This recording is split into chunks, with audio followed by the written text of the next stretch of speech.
राष्ट्रीय ओबीसी महासंघ का 11वां राष्ट्रीय अधिवेशन 7 अगस्त को कर्नाटका की उपराजधानी बेंगलुरु में आयोजित होगा।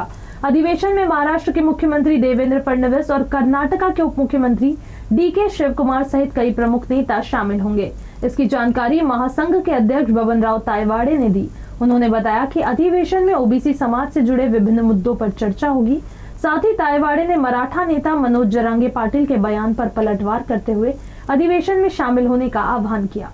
हे बघा की राष्ट्रीय ओबीसी महासंघाची स्थापना 2016ला करण्यात आली आणि 2016 पासून आजपर्यंत सातत्याने दरवर्षी एक राष्ट्रीय अधिवेशन देशाच्या कुठल्यातरी राज्याच्या केंद्रस्थानी होत असते, राज्यस्तरीय अधिवेशन होत असते, जिल्हास्तरीय अधिवेशन होत असते आणि या माध्यमातून ओबीसी विद्यार्थी, युवक आणि सामान्य माणूस, शेतकरी, शेतमजूर यांचे प्रश्न आम्ही राज्य सरकार आणि केंद्र सरकारकडे मांडत असतो आणि ही कंटिन्युअस ॲक्टिव्हिटी आम्ही करत असतो आणि म्हणून आजपर्यंत केंद्र आणि राज्य सरकारला 58 शासन निर्णय काढावे लागले, त्याची अंमलबजावणी करावी लागली आणि ज्याचा फायदा आज आमच्या ओबीसी विद्यार्थी, युवक आणि बाकी समाजाला होत आहे।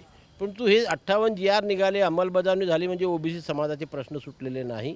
हा 60% ओबीसी समाज आहे।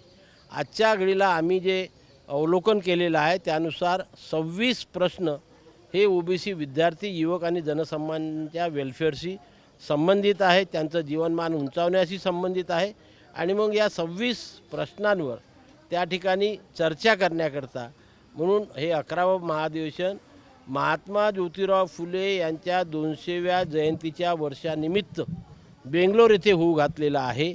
या अधिवेशनाची माहिती संपूर्ण लोकांपर्यंत पोहोचावी व त्यांनी जास्तीत जास्त संख्येने त्या ठिकाणी उपस्थित राहावे।